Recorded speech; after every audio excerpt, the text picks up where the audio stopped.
একটা কথা না বলেই পারছি না, সেটা হচ্ছে যে আপনাদের সাংবাদিকদের তো অনেকগুলো ইউনিয়ন আছে, বিএফইউজে, বিজেইউসি, আবার দুই দলের দুই ভাগ আছে, তিন ভাগ।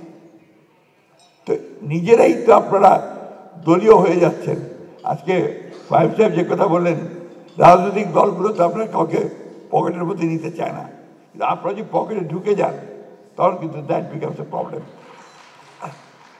কারণ আমরা দেখছি তো যে আপনার গত 15 বছর কি হয়েছে। আমরা দেখেছি গত 15 বছর নিজেরাই উদ্যোগী হয়ে আপনারা ফ্যাসিজমকে সমর্থন করেছেন। এটা আমাদের দেখা, এই দেশের মানুষের দেখা। তো সেই জায়গাগুলোতে আপনাদেরও কমিটমেন্টের প্রয়োজন আছে, যে আপনারা ওই জায়গাগুলো থেকে নিজেরা বাইরে থাকবেন।